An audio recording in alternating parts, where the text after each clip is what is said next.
ABC 10 News at 6 starts now. He achieved international acclaim after a deadly shooting at his Poway synagogue. Now, Rabbi Goldstein is pleading guilty to orchestrating a massive tax fraud scheme. Plus, local businesses about to close again under the governor's order. We are professionals and business owners and mothers. The roadblocks they face in trying to stay open and the new help from the city of San Diego. And the big decision facing voters in November surrounding property taxes and affordable housing. But first, a major turn of events as the rabbi who survived a deadly shooting at his Poway synagogue has pleaded guilty to a massive years-long tax fraud scheme. Thank you for joining us. I'm Kimberly Hunt. And I'm Steve Atkinson. Today, prosecutors laid out the elaborate scheme, putting Rabbi Yisrael Goldstein at the center of it all. Our ABC 10 News reporter Michael Chen reveals how Goldstein used his role at Chabad of Poway to funnel millions of dollars for illegal tax breaks. Just 5 days ago, Saturday morning, I faced evil and the worst darkness of all time. He became a worldwide symbol of strength in the face of adversity, surviving a mass shooting at the synagogue he founded.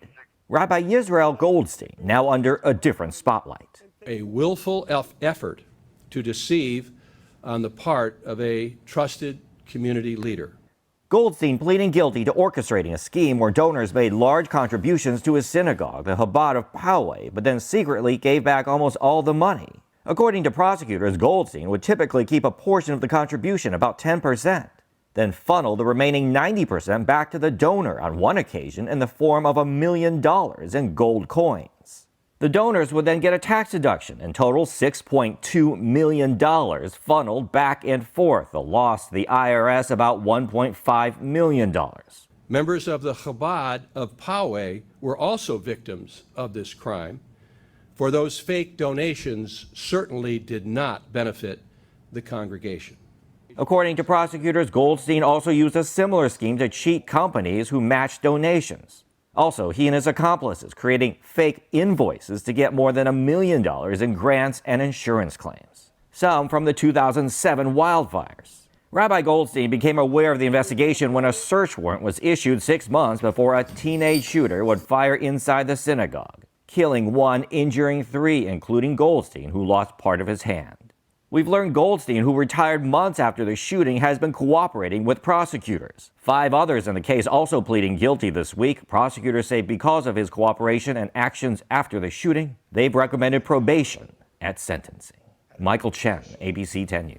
Prosecutors say they are still looking at more than 15 other people who could still be charged. Today, the Chabad organization revealed that when Goldstein publicly retired last year, he'd actually been fired, but it couldn't be disclosed at the time because of the investigation.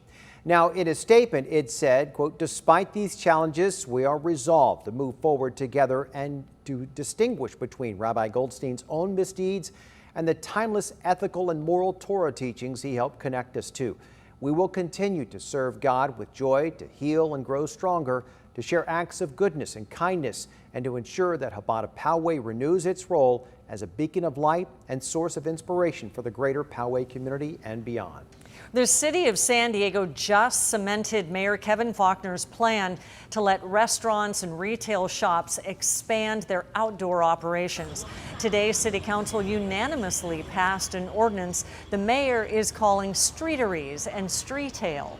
This follows the mayor's executive order last week, letting restaurants and retail businesses expand into the street parking spaces, the sidewalks, and parking lots. More space means more customers and more business. This also gives San Diegans the confidence that restaurants and retail businesses are doing everything that they can to keep everyone as safe as possible. Under the ordinance, there's no application or fee for a business to expand its operations into the private parking lots. The ordinance will significantly help businesses affected when Governor Newsom's latest shutdown takes effect tonight at midnight. Many spent the day taking their work outside. For some, it was easy. But as ABC 10 News reporter John Horn shows, others face major roadblocks as they look to stay open. Watch your toes. All right, beautiful. The workouts at Point Loma Sports Club are going to look a lot different these coming days. They're moving outside. We adapt and overcome. General Manager Brian Welsh says this entire area will be covered with a tent. Equipment will be 6 feet apart and masks will be required. The move comes after Governor Gavin Newsom ordered all gyms, salons, and malls to cease indoor activities amid an increase in the spread of COVID-19. Economically, you need to open your business. You got a lot of people to employ, but you don't want to hurt anybody doing that. The county says outdoor operations can occur under a tent, canopy, or sun shelter if the sides are not closed and there is sufficient outdoor air movement. But it's not that simple for many businesses. The state won't allow hair salons to operate outside. Meanwhile, others, like West Chula Vista's Camp Transformation Center, has to wait for the green light from its landlord. I don't have the opportunity or the luxury to sulk and to be down about this. I gotta find ways to solve the problem. Instead, that gym has moved its classes online, this trainer delivering a lesson from her bedroom this morning. Look at that, we got a good sweat session going on there. I'm drenched, and you guys are working probably a lot harder than me. So keep it up. The businesses all face a steeper challenge this time around. Many of them have already exhausted most, if not all, of their money from the Paycheck Protection Program, meaning they have little to no stimulus funds to pay the bills and their workers. John Horn, ABC 10 News. As we enter the latest round of shutdowns, the county has identified 3 new outbreaks at a restaurant or bar, a place of worship, and at a private residence. And we still have more than double the number of community outbreaks that the county uses to determine how quickly we can reopen.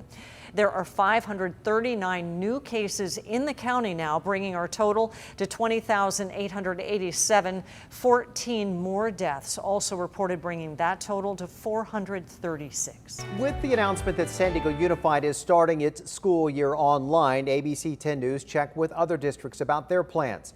Right now, Poway Unified is offering choices, either a return to campus with some online options or a virtual learning academy.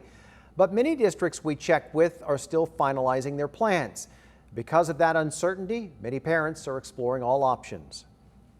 Our normal family that enrolls is a family who they just are passionate about homeschooling.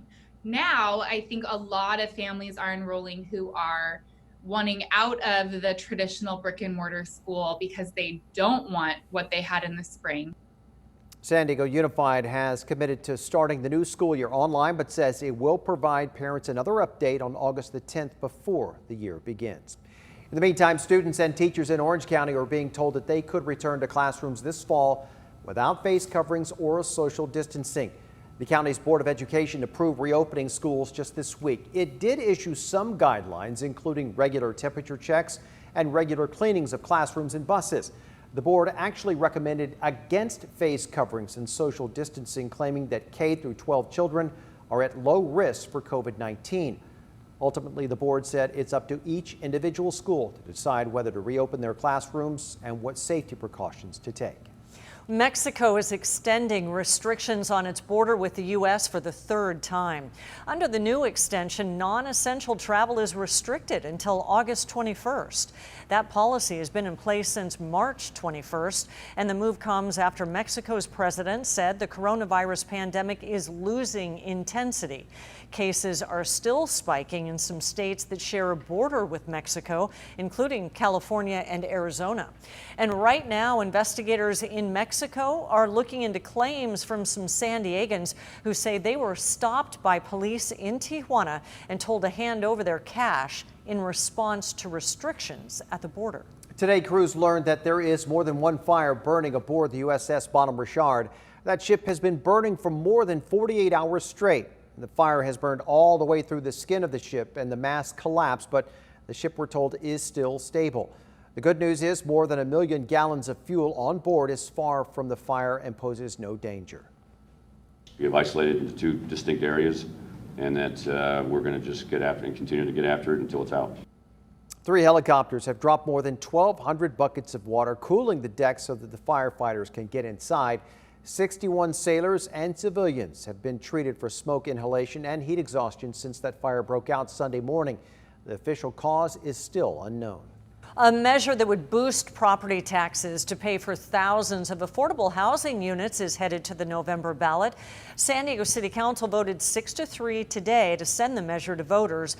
Proponents of the measure say it would raise $900 million to build 75 homes for veterans, seniors, homeless, and people who are disabled. If passed, it would increase property taxes by about 19 cents for every $1,000 of assessed value.